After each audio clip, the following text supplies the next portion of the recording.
Significant technological and scientific breakthroughs have recently revealed new facts and evidence that confirm the accuracy and authenticity of many passages throughout the Bible.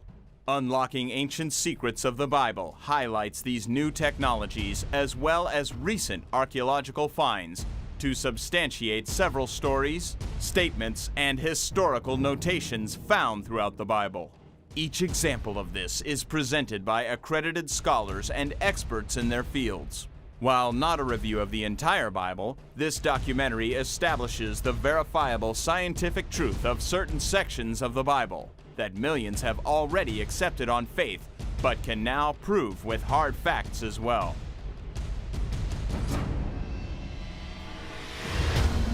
Was the earth created in a single moment?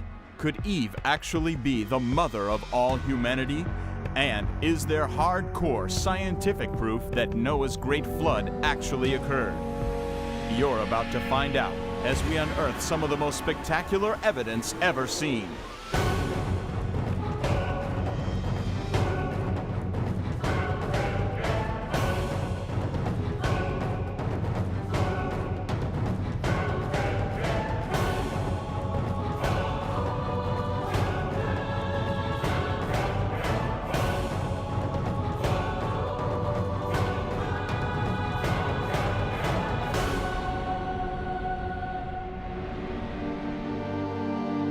Scratched out on 3 continents in 3 languages by 40 different authors over a course of 1,500 years, no collection of ancient writings is as widely read, closely cherished, and critically examined as the Bible. But are the words in this historic book the very words of God? Did the stories found in the Bible actually take place? And is there any tangible evidence that we can actually hold in our hands that proves the Bible is true? You're about to find out.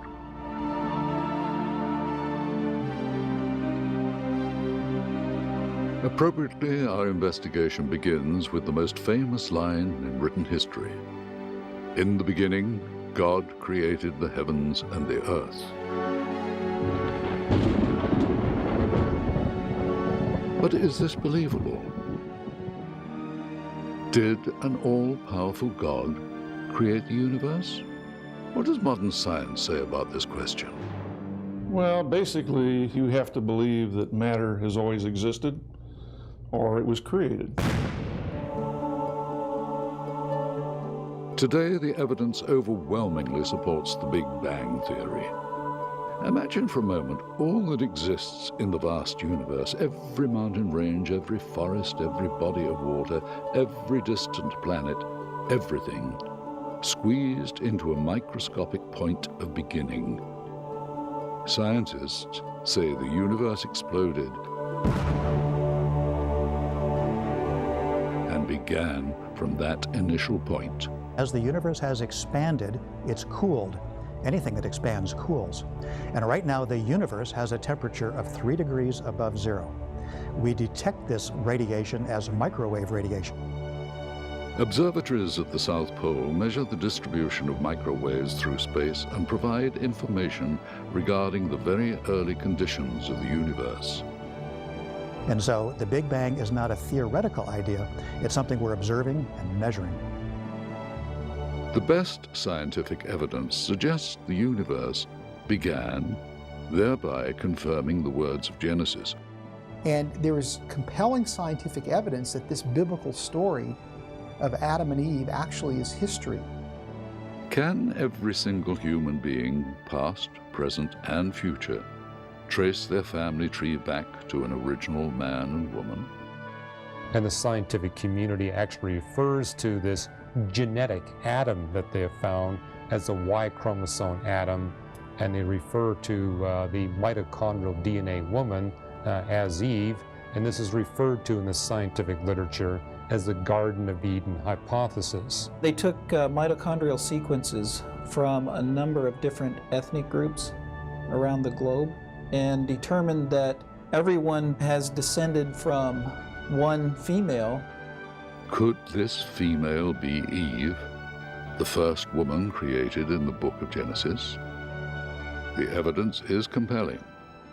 Could also go back and look at the Y chromosomes, and you could trace a lineage through the Y chromosomes to Adam. And the idea is basically the same.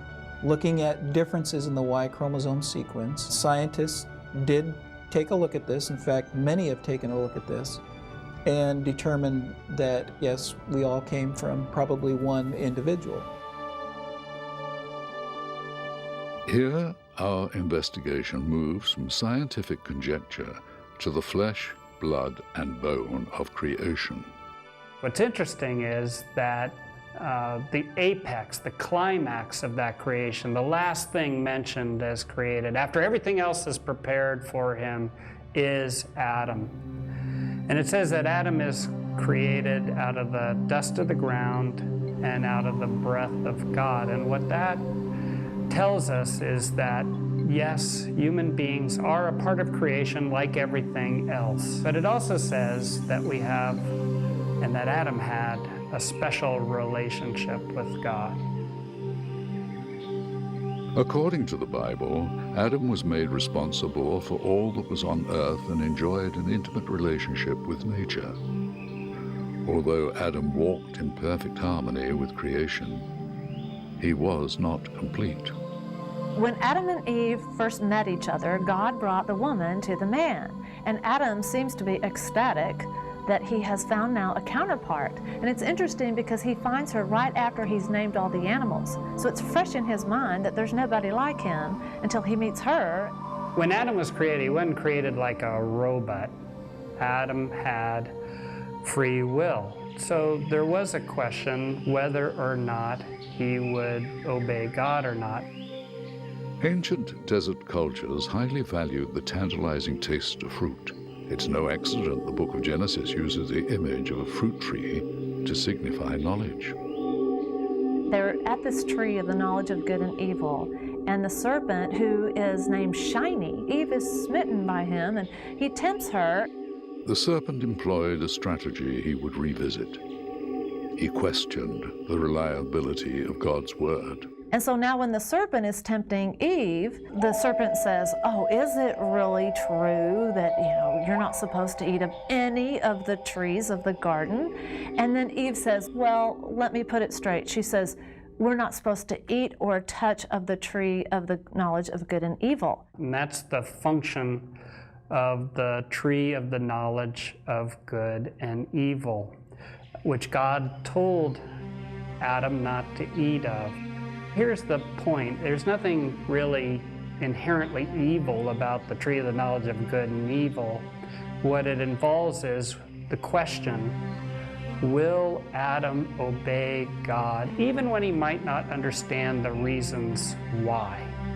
Or will he think he knows better than God and eat the fruit?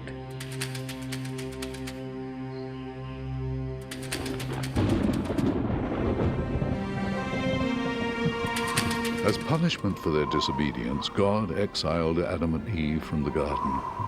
They were forced to live outside God's close protection and enter the harsh reality of broken communion.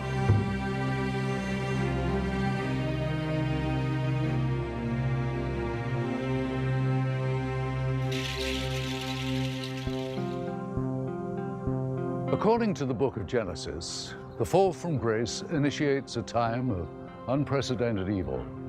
Turmoil and violence run roughshod over the earth. Brother murders brother. This is the backdrop for one of the most controversial stories in the Old Testament, the story of Noah and his ark. When we come to the time of Noah, God has been patient up to this particular point, but now he determines to put an end to sinful humanity by means of a flood. I will bring flood of waters upon the earth to destroy all flesh, and everything that is on the earth shall die. Noah obeyed God and prepared his family. Noah's family filled the boat with food and gathered the animals that would soon repopulate the earth.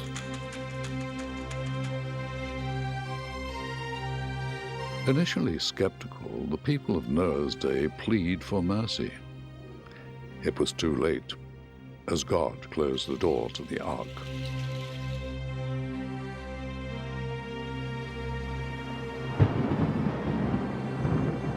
The Old Testament uses the cubit as length measure, and a cubit stands for 1.5 feet. And when we do the conversion from what we read in the book of Genesis, we see that the ark was really, really large.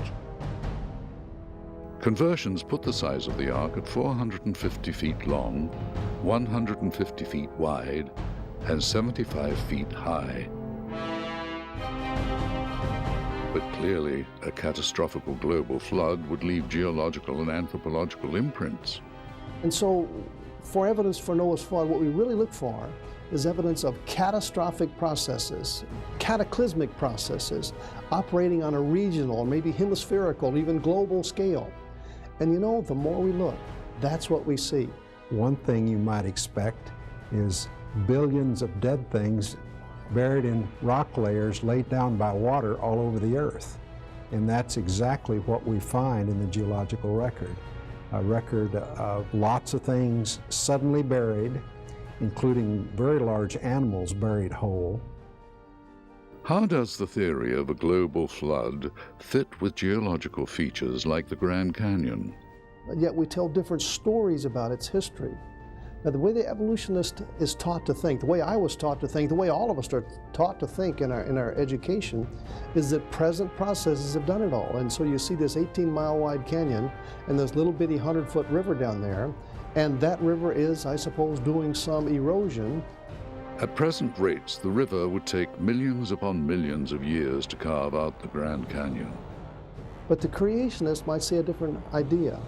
It says this looks for all the world like a larger volume of water came through here and carved this thing out rapidly. That would be the great flood of Noah's day. Could this interpretation of data be supported? By the way, even my evolutionary colleagues nowadays have recognized that the Colorado River would never carve a canyon like this. The mechanics of erosion are all wrong, that it just wouldn't carve a canyon like this. And they have come to the conclusion also that a huge volume of water racing through here not very long ago carved this canyon out rapidly. That's consistent with and supportive of the biblical doctrine of the great flood of Noah's day.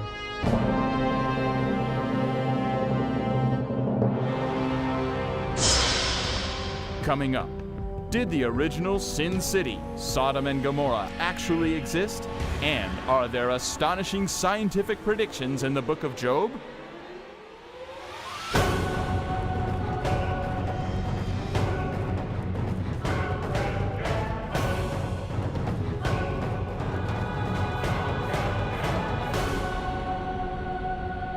Genesis depicts God as slow to anger, yet quick and decisive in judgment. Perhaps no story from the Old Testament demonstrates the intensity of God's wrath more vividly than the tragedy of Lot and his family. The story of Sodom and Gomorrah is about sin and about punishment. It's about God deciding that he's had enough of unrighteousness and wickedness, and he's going to take action, and he's going to destroy it. After a heated territorial dispute with his uncle Abraham, Lot decided to settle his caravan outside the gates of Sodom and Gomorrah, an area known for its desperately wicked ways. Ultimately, Lot moved into the city even as God sent messengers to declare Sodom and Gomorrah would crumble under the weight of its sin.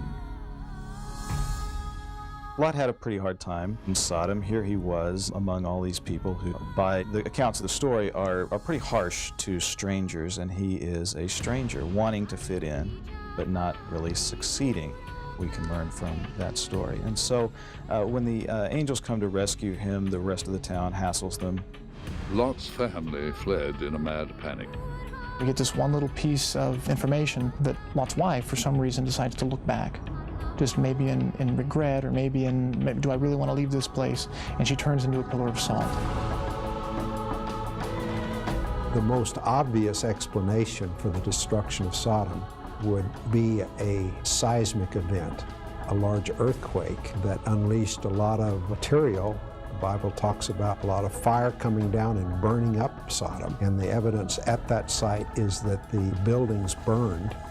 Archaeologists believe the ruins of Sodom and Gomorrah, discovered southeast of the Dead Sea, sit on a fault line. Evidence suggests buildings burned from fires started on rooftops. Geologists further theorize that pressure from an earthquake could have emitted sulfur-laden bitumen, a substance present in the area. The dense smoke reported by Abraham is consistent with a fire from such material. Sodom and Gomorrah is referenced in secondary literature all throughout the Second Temple period and into the New Testament period. It's mentioned specifically in the Genesis Apocryphon, which is one of the Dead Sea Scrolls.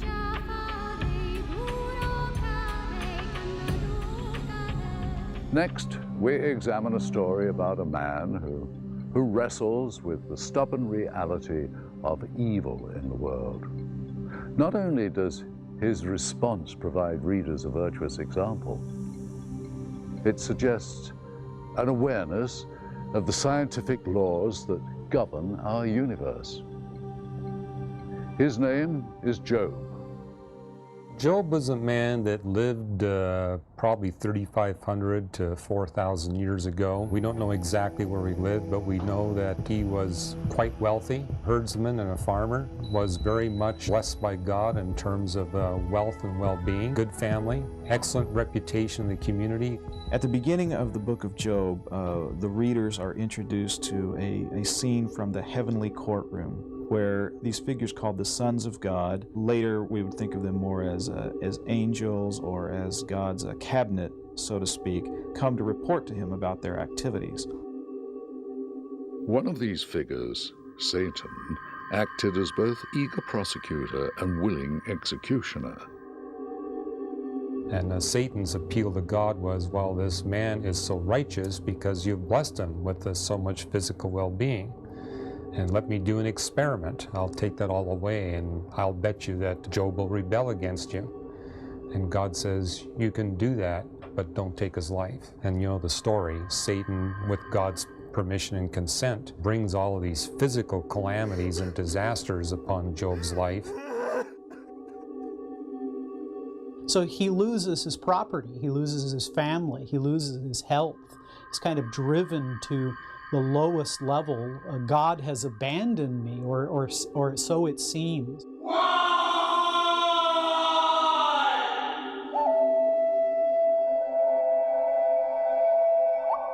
The Book of Job presents readers with a long-standing ethical quandary. Why do bad things happen to good people? Believers in God can go through great suffering, difficulty, and trial. Their lives can have havoc ruined within it.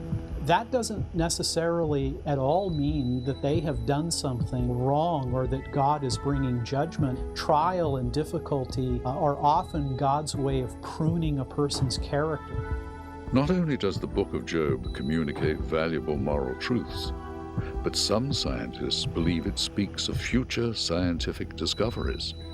The book of Job talks about the beginning of the universe and how it's a beginning beyond matter, energy, space, and time. It's the first book of the Bible that talks about the expansion of the universe.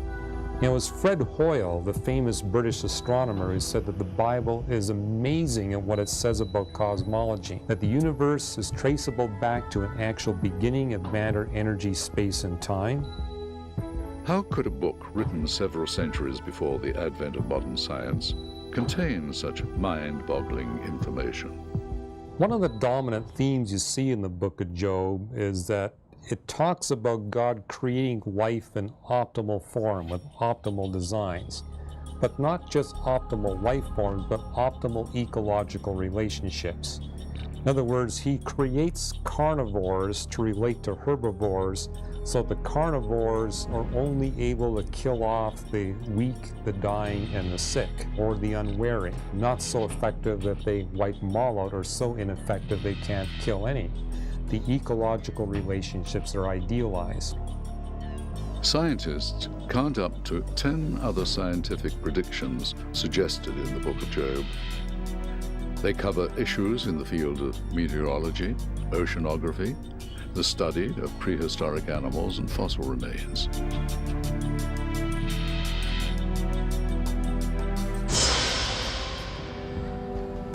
Coming up, Abraham, Joseph, and Moses. Were these men legends or proven real flesh and blood?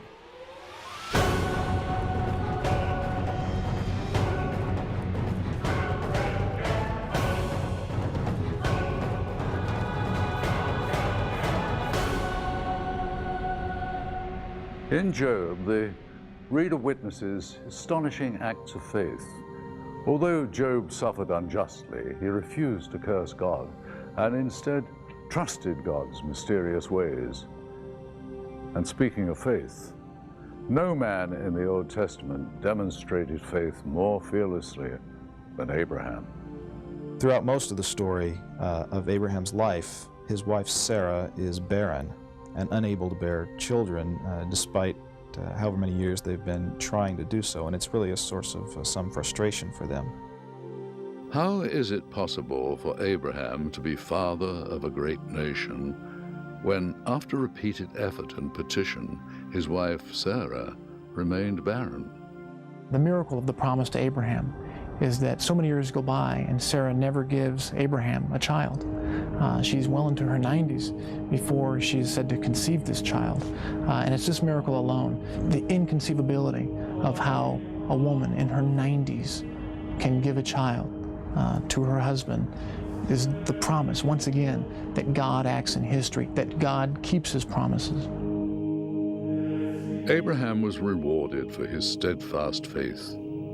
He received his long-desired son, the heir to his promise. Abraham and Sarah instructed Isaac in the way of the Lord, as Isaac served as a tangible reminder of God's faithfulness. But God was not done with Abraham. He had a further request.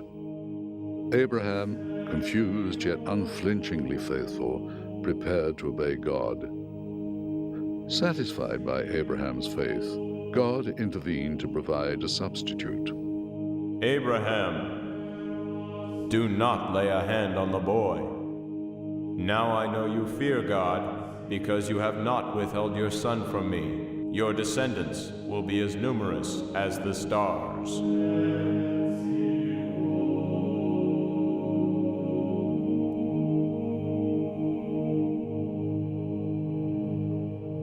Skeptics denied the existence of Abraham's hometown, Ur of the Chaldees, until excavations at the beginning of the 20th century uncovered a temple tower at the mouth of the Euphrates in Mesopotamia. The name Abraham appears in Mesopotamian records. Now, one of Abraham's most famous descendants is Joseph, the son of Jacob. The story of Joseph really kicks off when Jacob gives Joseph a special coat. Joseph's status as favored son created jealousy amongst his brothers. Given opportunity, they conspired against him. The brothers sold Joseph into slavery and led their father headlong into a heart-shattering lie. They told their father Joseph had died.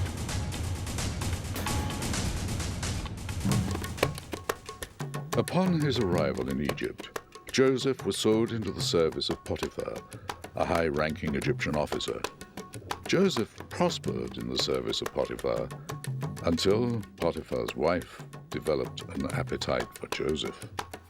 She wants to be intimate with him. And Joseph, of course, resists her overtures, but she's so upset, she frames him.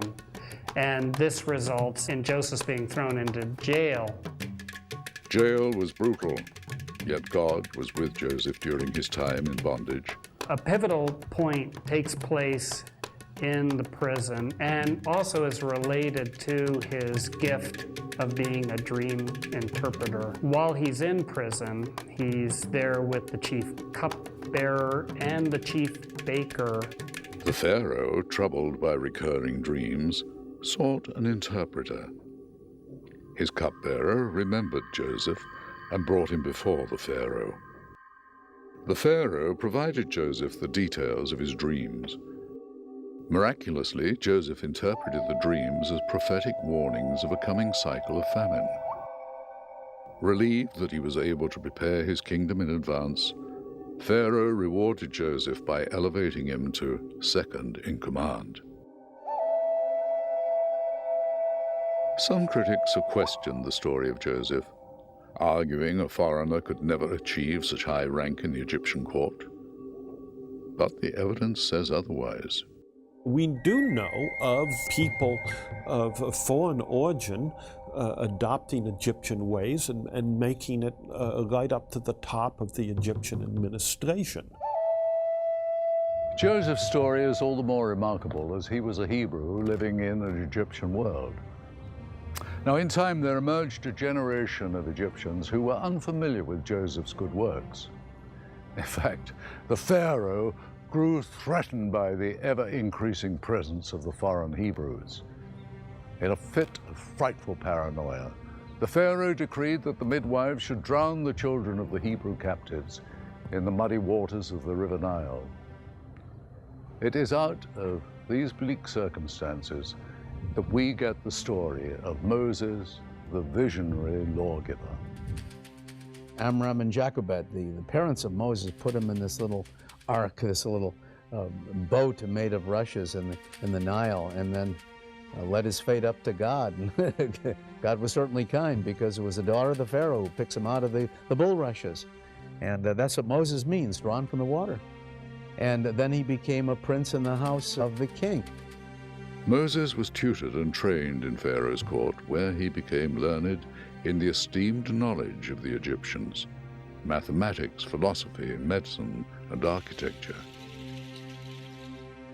Although Moses had an aristocratic upbringing, he couldn't neglect his burden for fellow Hebrews, who were often abused and blamed for all manner of trouble. One day, Moses witnessed an incident destined to alter his life. He deserved to die like a dog.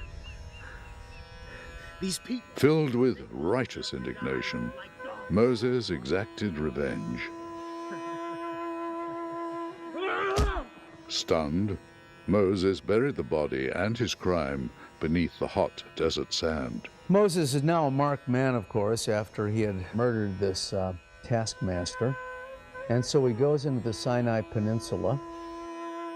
After spending 40 years in Sinai as a shepherd, Moses had an illuminating encounter with the divine.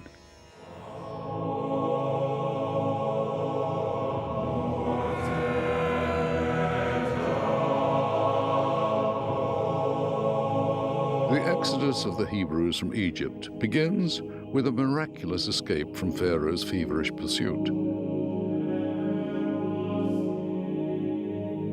The sojourn from bondage into the Promised Land, though, is marked by murmuring and disregard for God.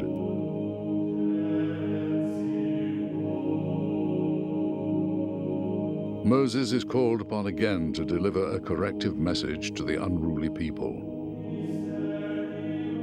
Well, the interesting thing about the Ten Commandments is they tap in and coincide with what our human reason tells us as well. Ethicists suggest the Ten Commandments appeal to a universal code that regulates human behavior. The Ten Commandments, actually govern both religious aspects of life. The first three of the commandments deal specifically with a particular religion, but the other seven really are fundamental principles that every society ascribes to. Thou shalt not kill, the prohibition on theft. The Ten Commandments stand as an ethical foundation for the establishment of future civic liberties. The Declaration of Independence talks about the self-evident truth that all men, all human beings are created equal, and that we have inalienable rights, not from government, but bestowed on us by our Creator. And that really sets the foundation for what kind of government we have and what the purpose of government is. Coming up, who was the great hero Samson? And did he actually do the unbelievable things the Bible says he did?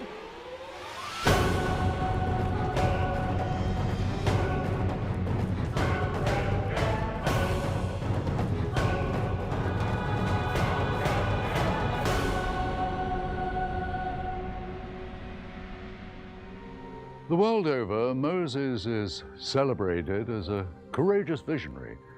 In fact, according to the Bible, his encounter with God produced the moral principles on which most modern civilizations rest. Remember that Moses was born under the threat of death.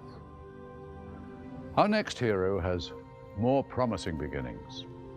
His name is Samson. When Samson's born, his parents give him over to what's called a Nazirite vow. The Nazirite vow includes many things, but one is that you never drink wine, you never drink fermented or any kind of alcohol. The other is that you never cut your hair. You know, there's nothing special or magical about the vows themselves. They're a sign of devotion to God. And if Samson is supposed to be about the work of God, then it would be important for him to show devotion in some particular way.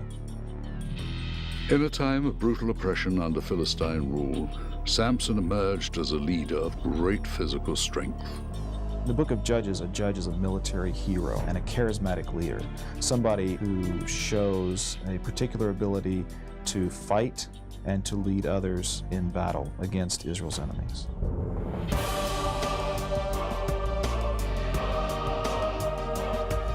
His physical strength found rival only in his moral weakness. Samson has one other vice, and that is Samson loves Philistine women. And this was a no-no in ancient Israel, but he loves them. And the one woman that he really loves is Delilah.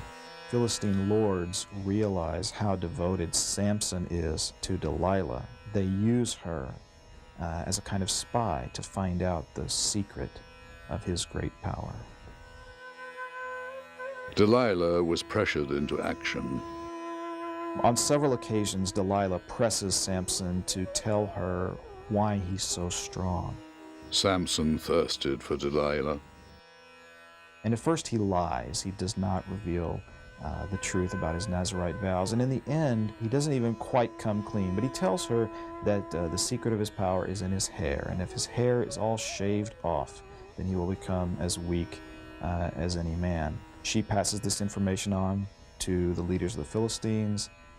They sneak up on him while he is asleep at her house. Samson loses his supernatural strength, his God-given strength, and they were able to bind him, and they gouge out his eyes.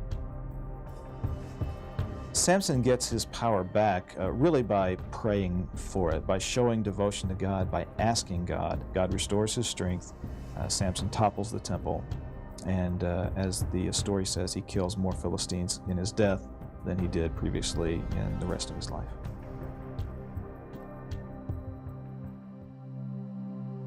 Samson's pursuit of pleasure cost him his freedom, but the Philistines' ropes could not stifle his determination.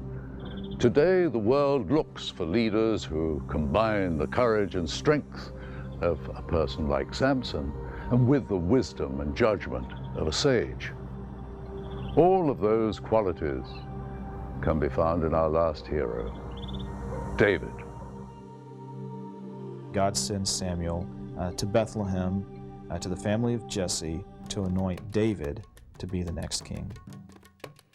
God's choice of David was unique because in the ancient Near East, and also with the first choice of the king, what were people looking for? They were looking for the biggest, strongest individual. David would soon be given the opportunity to prove himself fit as a leader. And of course, this is the famous David and Goliath story. David, again, is back with the sheep while his brothers are in the army fighting the Philistines. But the Philistines are technologically superior to Israel. The Philistines employed iron weapons, thereby putting Israel at a tactical disadvantage. The only strategic leverage for the Jews was control of high ground, making Philistine attack difficult. The Philistines have recourse to an ancient custom, which is a battle of champions. So they put their champion Goliath out to challenge a champion from Israel. King Saul made a declaration to his soldiers. The man who kills the giant will receive riches, his daughter as a wife, and will live tax-free. Still, the soldiers were afraid. So no one wants to fight him. But David comes to deliver lunch to his brothers on the battlefield, and he hears that this is going on, and he's personally offended that no one is willing to fight Goliath. Not because he thinks he can defeat him on his own strength, but he knows the power of his God.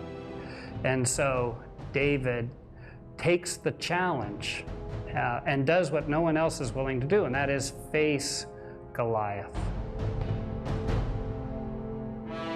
David threw himself at the feet of divine fate. Now, David used a slingshot, and we kind of think of kids using slingshots, but these are serious weapons.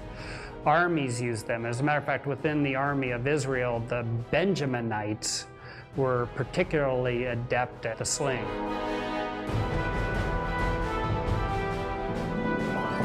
The sling held stones the size of baseballs. The gifted musician called upon God to empower him.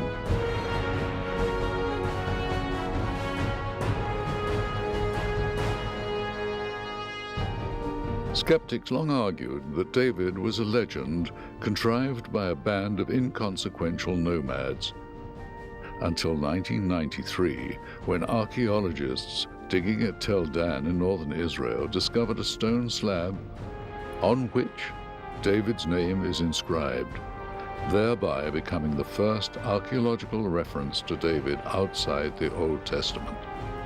David became the most celebrated king in Israel's history, as his lineage carries the blood of earthly royalty.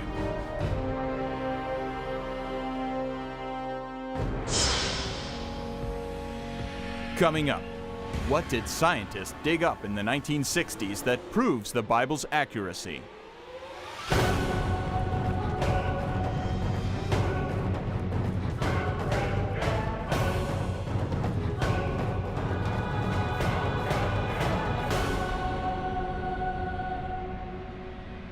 Over 400 years passed between the last book of the Old Testament, Malachi, and the arrival of a religious teacher whose birth, life, and miracles would soon serve to shape the course of human history. Was this teacher, Jesus of Nazareth, simply a good man, or was he sent directly from the right hand of God? Let us take a look at the life of Jesus as recorded in the New Testament Gospels of Matthew, Mark, Luke, and John. Our question for the experts is, are these gospel accounts reliable? The reliability of the Bible has been repeatedly proven and demonstrated. Many people try to find contradictions in the Bible, but there really are none. I've yet to encounter any historical evidence that is contrary to what's found in Scripture, what's found in the Bible. To me, the Bible really is impressive in terms of its historical accuracy.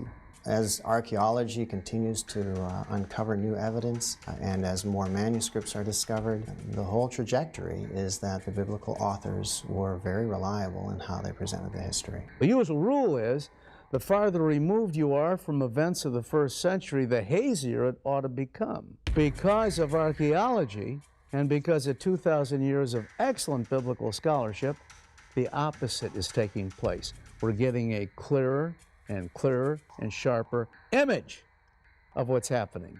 There is no historical evidence that disproves the Bible. In setting out to examine the reliability of the Bible, what kind of proof will we require? Very often when we talk about proof, people are thinking in terms of a mathematical proof. They want it as solid as 2 + 2 = 4. But historical evidence doesn't add up the same way a math problem might. Evidence in history often relies on the quality of the testimony. So the question must be asked, how did we get these stories about Jesus? Where did they come from?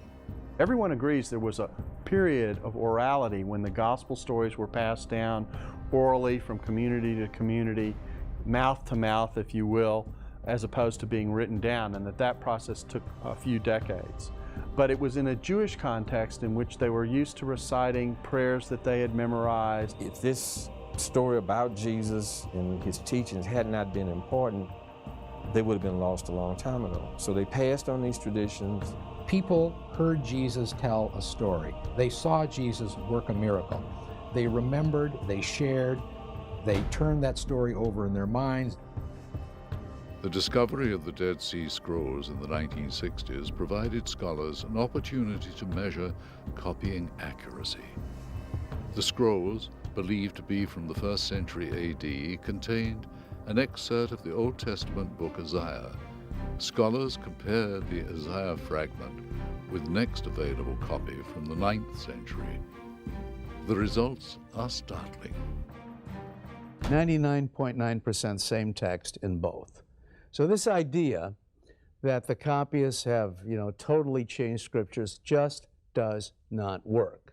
And it really is a pretty worthless argument. There are non-biblical accounts of Jesus, and these are very important. In fact, some scholars have actually demonstrated that you can get the basic story about Jesus by not even looking at the New Testament. To the surprise of some, Jesus is also mentioned in other religious texts.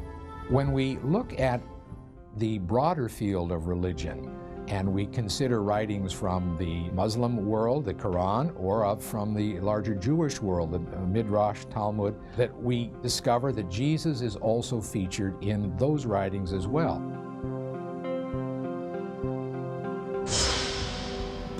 Coming up, what proof is there that Jesus actually lived?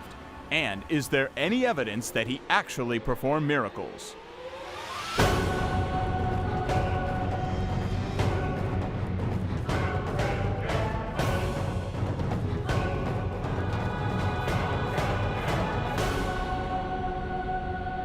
Now we turn our attention to the contents of the Gospels. What kind of person do they portray? What do they tell us of Jesus himself? The Gospels are biographies, but they're not biographies in the modern sense. Modern biography depends upon first-hand accounts, tape recordings, video recordings, writings left behind by the subjects. Just what kind of person do the Gospels portray? Non-biblical legend has Jesus traveling as far as Egypt and India during his early life. But the next image we get of Jesus in the Gospels is at his baptism. Jesus arrives at the Jordan River in order to be baptized by John, a religious zealot whose scraggy appearance and fiery preaching made him an unpopular outcast. According to the Gospel accounts, Jesus' baptism initiates a 3-year period of preaching and healing. He led a relatively normal life. He worked, he studied, he attended parties like the wedding feast at Cana, where he apparently left an everlasting impression. Jesus and his disciples arrive as guests of a wedding. Ancient weddings are similar to modern weddings in several ways. There was a real strong sense of reciprocity in the ancient Near East with weddings, where people would give very lavish gifts to this new bride and couple, and they expected a great party in return. Mary, Jesus' mother, responsible for the meal, arrives at an embarrassing truth. They've run out of wine. Yet Jesus' response hints at his divine purpose. He then tells the waiters to fill up these stone jars with water. He doesn't tell the waiters to look the other way or to leave the room as he brings a vial out or a potion and dumps it into the water. He merely tells them, okay, go ahead and start drawing the wine, and the water becomes wine.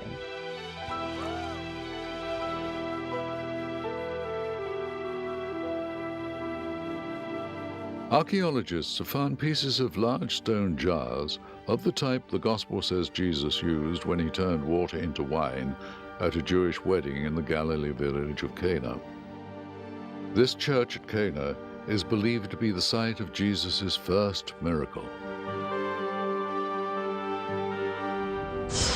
Coming up, what did archaeologists uncover that definitively proves one of the Bible's most notorious women really did exist?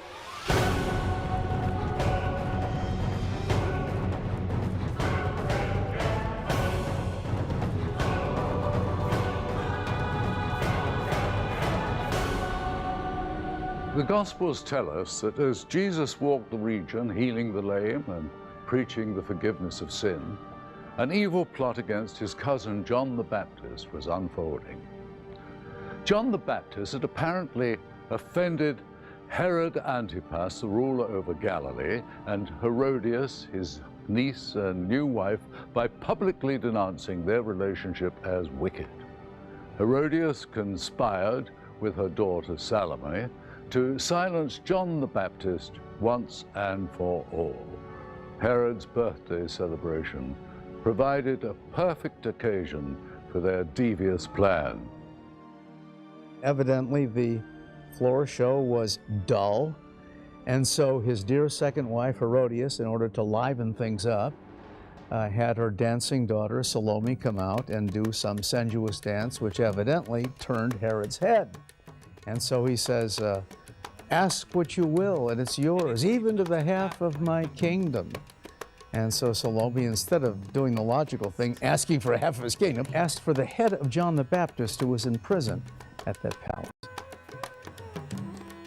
Herod honors his oath by providing Salome and her mother Herodias the head of the slain prophet. Equally startling, recent archaeological digs have shed light on the reliability of this gospel story. New Testament also give us an important evidence about Herod Antipas in connection with the story of beheading the head of John the Baptist, which was apparently here, although the story is legendary, but the palace of Herod Antipas and the dance of Salome was exactly here on the remains that I'm going to show you, because we found the pavement. The dig, conducted in northern Israel in 2006, proved to be historic. Perhaps you are the first camera team to take the picture of it. First whatsoever. First in history. Now, when we excavated the foundations of the basilica, of the reception hall, we were completely surprised to find remains from the 1st century AD, even from the beginning of the 1st century. And we found beautiful marble floor made of different colors, and we dated it by pottery and by coins to the 1st century. And since marble was so expensive, and since all the parallels for marble come from Herodian palaces, I'm almost convinced that this floor was part of the famous palace that Herod Antipas built, and that was the background for the famous dance. Evidence from the field of archaeology lends the gospel accounts a measure of historical credibility. According to the Gospels, Jesus continued to preach and demonstrate his power over nature. He used this power to ease the suffering of the people who believed in his message. Jesus was an itinerant preacher who often moved from town to town so as to spread his message. According to the Gospels, his journey brought him to the pool of Siloam.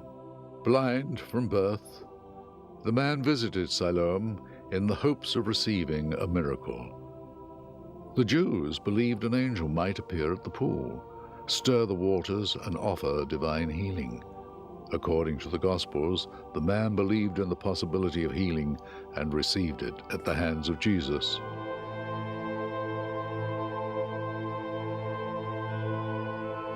But is there any evidence that such a place existed? Well, of course, the great good news now is just a little bit further down the hill at Silwan, one of the suburbs of South Jerusalem. They've discovered, of course, the magnificent entrance to the pool. The Gospels depict Jesus as exercising authority over several aspects of nature. Each miracle Jesus performed raised his profile and further convinced his disciples that he was the Messiah. Among Jesus' miracles, one of the most spectacular, of course, is the stilling of the tempest. One day, Jesus and his followers were out on the Sea of Galilee. Although familiar with the sea, a terrible storm whipped the disciples into a frightful panic. And in the midst of this, the disciples are panicking. The breakers are splashing on the bow of the deck. They're afraid their ship might break up. They rushed to wake Jesus from his sleep. Jesus rose to calm both the storm and their fears.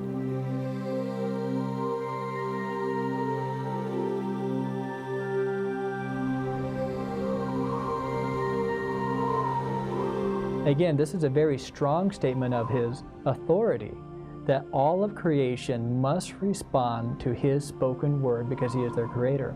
But are the basic facts of this story credible? The Sea of Galilee is a very interesting place. It's actually in a bowl, and so they'd have violent windstorms as the wind would shoot through the mountains, and it would create very scary nautical situations. One of the most exciting recent archaeological discoveries took place up in Galilee, where a boat that Jesus and the disciples could have used came to light in the spring of 1986. The boat could hold 12 to 15 people, the amount suggested in the Gospels. The boat had a sleeping section consistent with the Gospel account. Coming up, startling new evidence that the crucifixion of Jesus was an actual historical event, and eyewitnesses that claim the resurrection really happened.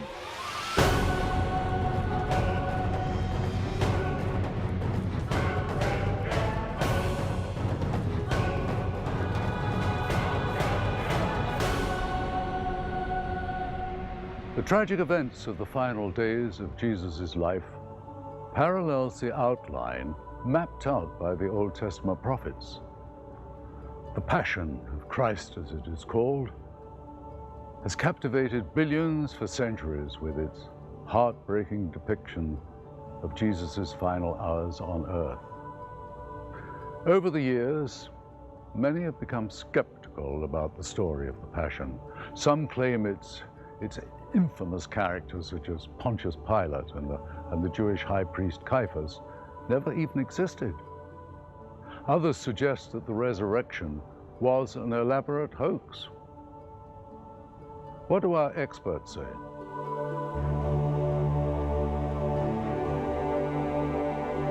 The last 4 days of Jesus' life, commonly referred to as the Passion, is said to be the most intriguing yet controversial part of the Gospels. In the days leading up to his crucifixion, Jesus rode triumphantly into Jerusalem. As he passed through the city walls, spectators rushed out of their homes to greet him and shower him with palms ripped off of trees.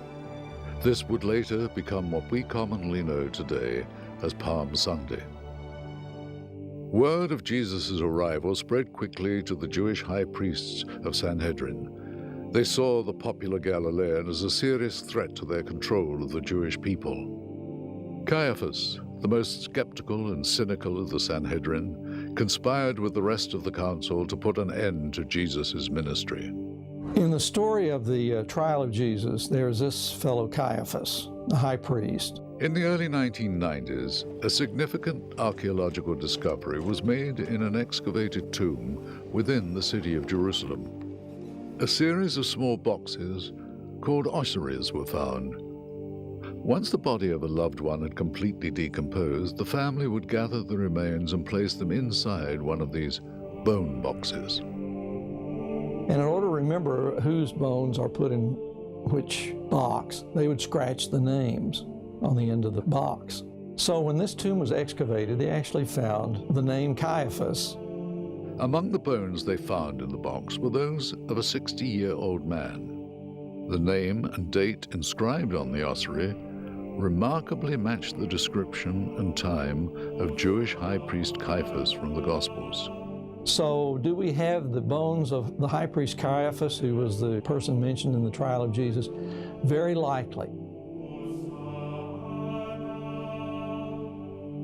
On the first night of Passover, Jesus sat down with his 12 disciples for the Passover feast in what has become known as the Last Supper. It is at this fateful meal that Jesus revealed to his apostles, according to the Scriptures, he was to be betrayed by one of them. I would begin with my thinking about the Passion with the Garden of Gethsemane. Shortly following the Last Supper, Jesus arrived at the garden with 3 of his favorite disciples, Peter, John, and James. When Jesus went to the Garden of Gethsemane after the Last Supper, he went up there to pray. The Garden of Gethsemane was a quaint olive orchard that lay at the foot of a large hill outside Jerusalem.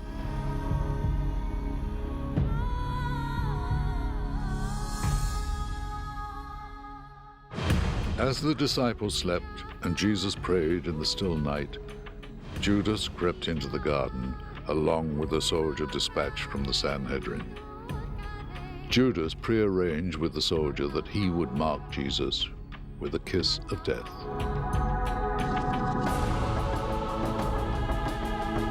Judas. Seize him!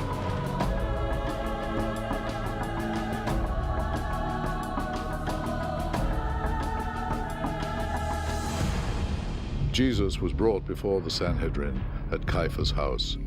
There a mob had gathered for a clandestine trial in the dead of the night. Jesus admitted to the Sanhedrin that he was the Son of God. They got it. They wanted to stone him for blasphemy after that. Jesus was then taken before the Roman governor, Pontius Pilate, to be condemned to death. Pontius Pilate is a historical character, and we know he's a historical character. This is one of those cases where we have corroboration for his existence and for his job. We know where he was and what he did. Experts agree that there is a mountain of evidence that proves Pilate was the governor of Judea at the time of Christ's death. We actually have an inscription. It was found back in the 60s by an Italian excavation crew who were working in Caesarea. The excavation crew unearthed a stone that was part of a 4th century staircase. However, when they overturned the stone, they found that it had been reused and was actually from the 1st century. When they turned it over, they found part of an inscription, and there very clearly on the inscription you can read the words Pontius Pilate, and his position as the prefect of the area. One of Pilate's duties was the production of currency for the region. We also have coins that were minted by Pontius Pilate. We know the dates when Pontius Pilate was the governor in Judea, and we know the dates of these coins. So by putting those two things together, we can know that we have coins that were minted by Pontius Pilate. For many centuries, no record of the spot where Jesus was tried before being crucified had been discovered.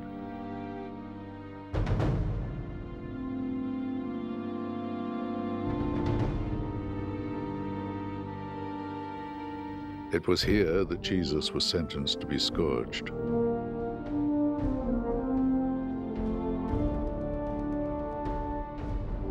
After they stripped and beat him, the soldiers placed a crown of thorns upon Jesus' head to mock him. They then led him up the hill to Calvary, pushing and kicking him as he struggled to carry his own cross. This chilling execution site had the foreboding name of Golgotha, place of the skull.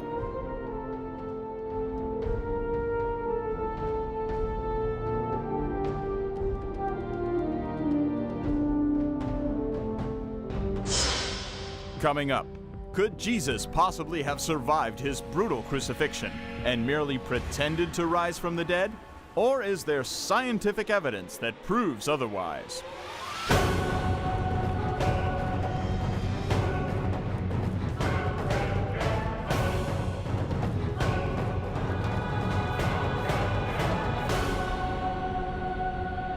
We've all seen the crucifixion of Jesus dramatically depicted in paintings and acted out in passion plays and films.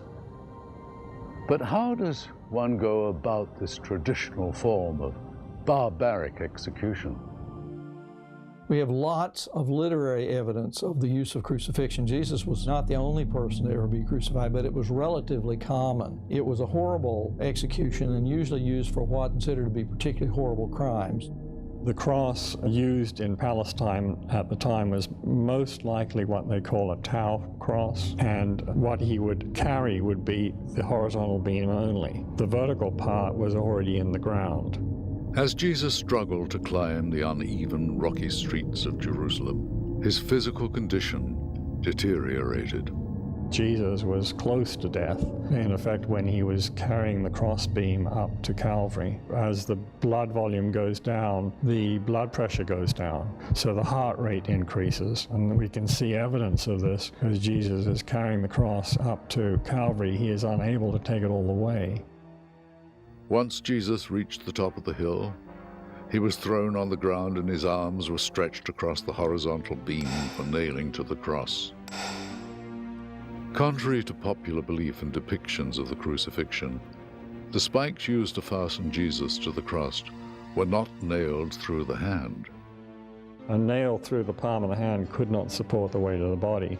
It would tear through the flesh, and then he would fall off the cross. They were driven at the base of the hand, just below what we would call the palm, and there's no way the person could free themselves. Not only was the wrist a good, solid anchoring point, it was also a way of maximizing the pain as a major nerve passes through the carpal tunnel into the wrist.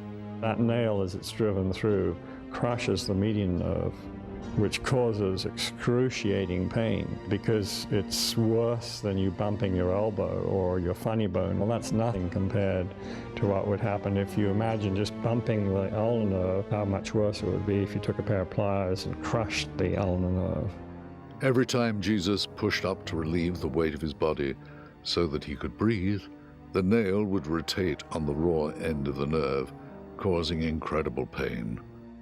As the Romans raised his cross in the air and fitted it into the hole in the ground, his whole weight would be pulling on those nails in his wrists. Literally, it is an excruciating experience. And that word excruciating comes from the Latin, which is ex crucio, out of the cross, ex crucio. And so the pain involved is just absolutely enormous. To ensure that the man remained on the cross, and to make it even more difficult for him to push up and breathe, the Romans nailed his feet to the vertical beam of the cross. Archaeologists made a startling discovery when they found the ossuary, or bone box, of a man in his 20s named Johannan. Carbon dating of the bones proved Johannan lived and died at the same time as Jesus. When they began to take the bones out of the box to organize them, they found something very unusual. In the ankle bone of this man was an 8-inch nail that had been driven through his ankle, and there were portions of wood on it to show that it had also been driven into wood. This archaeological discovery provided historians with physical evidence of first-century crucifixions. The whole process was designed by the Romans to cause the maximum amount of pain, the maximum amount of humiliation, and it is actually the most horrific form of execution ever devised by man.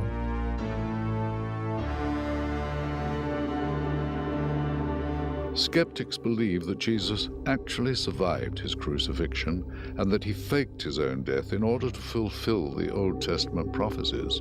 But because of historical records, we know for certain that would have been impossible.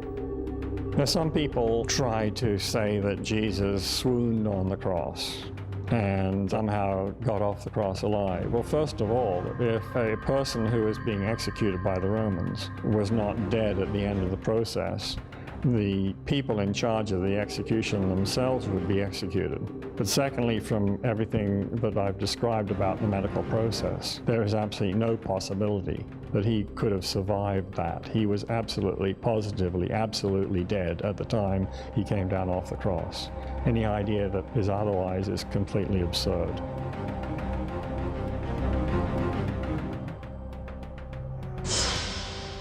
Coming up, a new religion is on the rise, and its believers are willing to die for their beliefs. Is this proof that the New Testament is pure and irrefutable fact?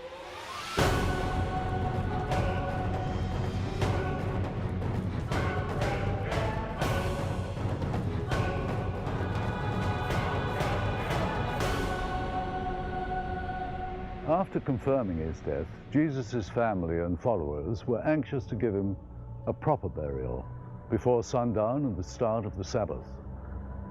A wealthy man named Joseph of Arimathea asked Pontius Pilate for Jesus' body so that he may honor him with a traditional Jewish burial.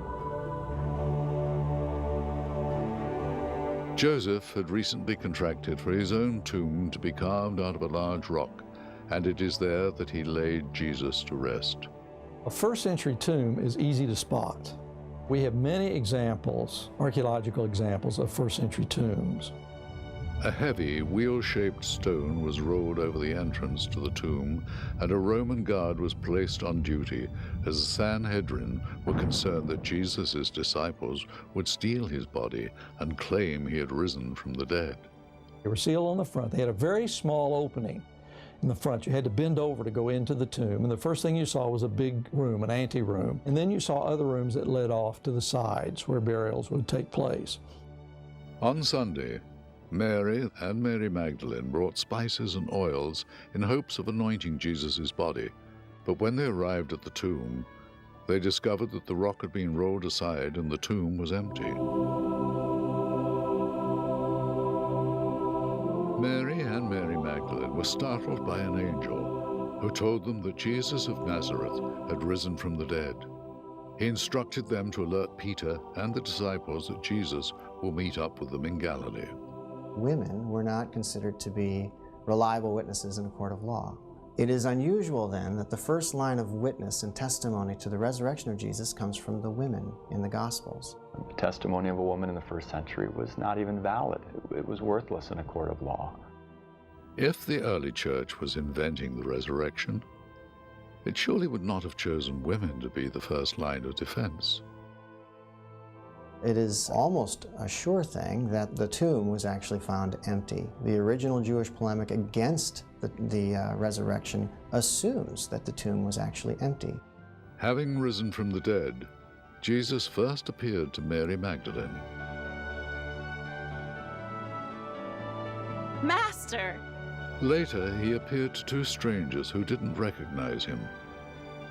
He walked along with them as they told the astonishing story of this simple carpenter from Galilee who was wrongly crucified. Jesus finally appeared before his apostles, who were stunned and could not believe their own eyes. After Jesus was resurrected, he appeared to people. He appeared to Peter. He appeared to the 12. He appeared to 500 at one time, and he appeared over the course of 40 days. A lot of people say those were hallucinations. It's impossible according to psychologists today. Another key piece of evidence to the story of the resurrection is that believers and witnesses maintain that Jesus ascended into heaven in the face of persecution by the Sanhedrin. Within a few short weeks, they are in the very streets of Jerusalem where Jesus was crucified. They're in the very streets of Jerusalem defying the religious leadership and proclaiming the messiahship of Jesus and the resurrection. The disciples were transformed from doubters who were afraid to identify themselves with Jesus to bold proclaimers of his deity and his resurrection. They're on the streets, and they're preaching that Jesus has been resurrected, and they're willing to experience persecution and ultimately death for that. Many of the disciples underwent brutal persecution for what they believed to be true. The apostles undertook great risk to share Christ. They were persecuted, some were martyred. Stephen, for example, was stoned to death. Some were beaten and left for dead in the hopes that they had been martyred, but of course survived. By their own confession, they did what they did because they were convinced they saw Jesus alive physically after his crucifixion. All four Gospels break off with Jesus ascending into heaven, but only Luke's book of Acts shows what happens in the intervening segment between the end of Jesus' ministry and the birth of the church. The stories in Acts chronicle the beginnings of the church, starting with the apostles who knew Jesus personally. But in time, the seeds of faith spread across the earth, influencing beliefs in all parts of the world. Here we have the record of how all these little molecules, you might say, of the faith got seeded and how they grew into what is today the most successful single phenomenon, statistically considered, in the history of the world. Luke, the evangelist, is credited with writing the book of Acts. Luke's precise, technical writing style authenticates his authorship. Now, Luke was a doctor by profession. He was a very educated and erudite man.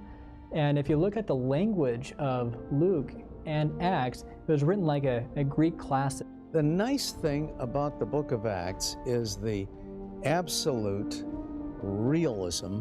It's first-rank history. But can we really believe what Luke tells us? Are the events described in the book of Acts a true account of the times? Or were the stories embellished, even fabricated, simply to advance their message of Jesus? Was it all just an elaborate hoax? It's not even the critics of Christianity believe that's the case. They might believe that they were mistaken, that they may have had spiritual experiences, but certainly not an intentional hoax of any sort. And then to expect that they went on to the rest of their lives propagating this hoax that they knew was false. And then eventually many of them were martyred and tortured even before that. That is almost a greater miracle than to posit the idea of Jesus' physical resurrection. As the apostles' preaching began, winning new followers of Christ from Jewish communities, many Jewish laws were altered or abandoned. This dramatic, dogmatic shift is startling to historians and further proves the accuracy of the accounts.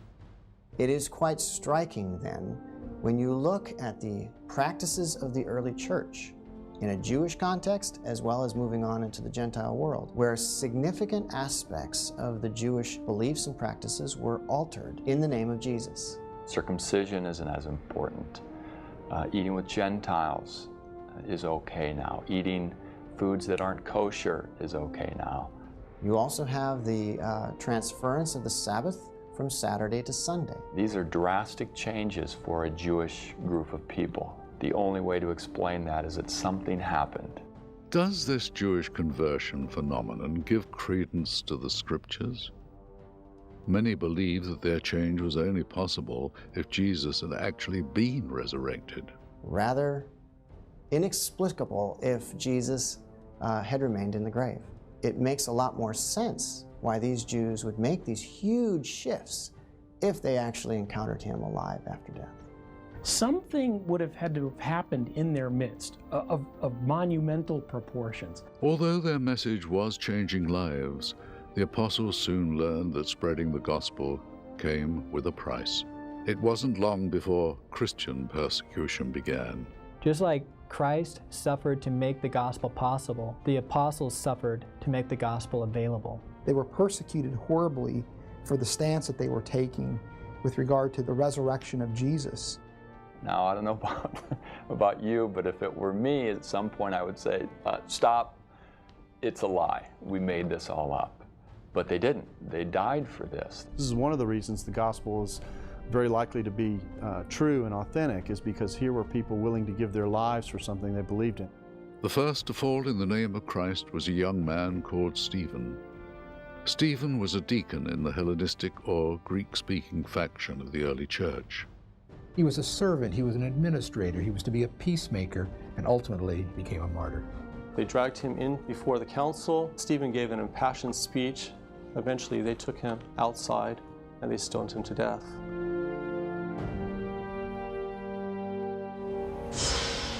Coming up, is there proof that the monster-turned-martyr Paul actually traveled to Malta and Rome?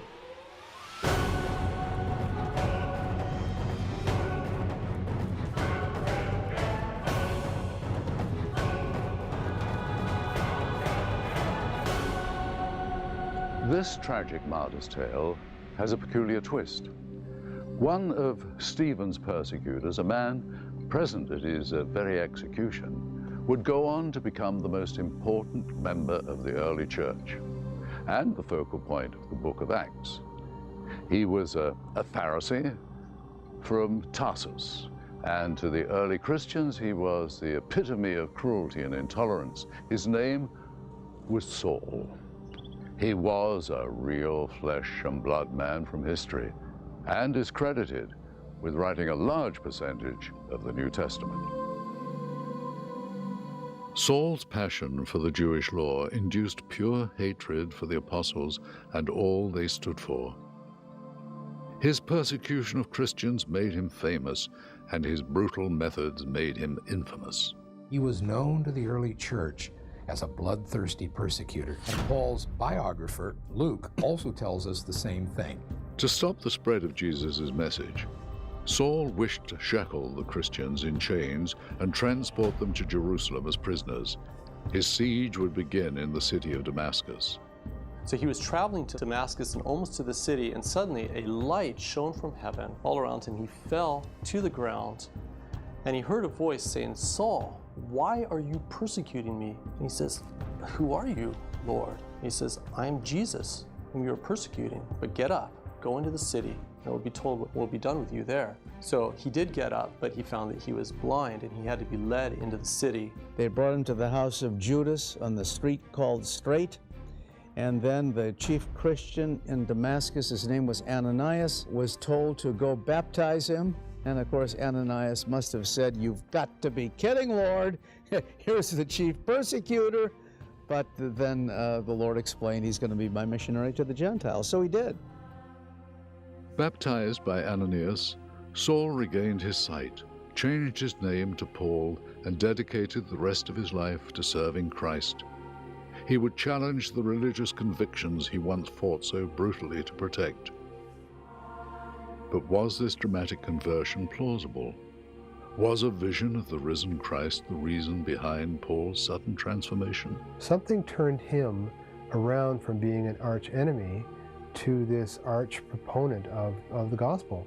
To explain why he would do that is very, very difficult, outside of some sort of theory of schizophrenia or some other sort of psychological problem. According to historians, the reported locations of Paul's conversion are traceable to this day. You can go to Damascus and you can still see the street called Straight.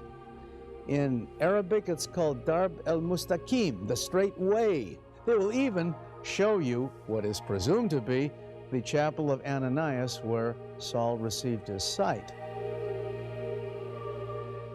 Through persecution and misunderstanding, the apostles pressed on, and in time their message captured many hearts.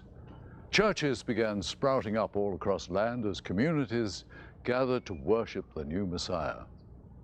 But still, these new Christians had some serious questions about Jesus and his teachings.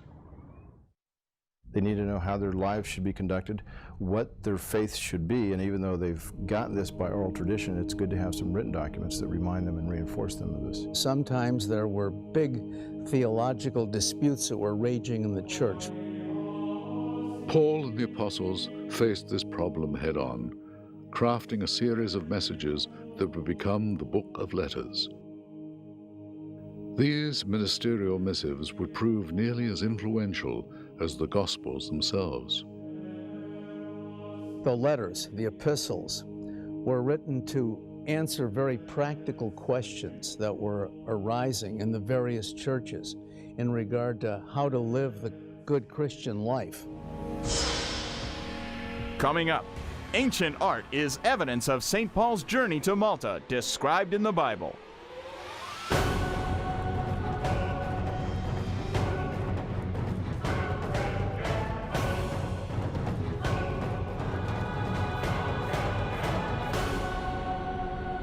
As the letters and teachings of the apostles spread among the people across the ancient world, the seeds of Christianity sprouted.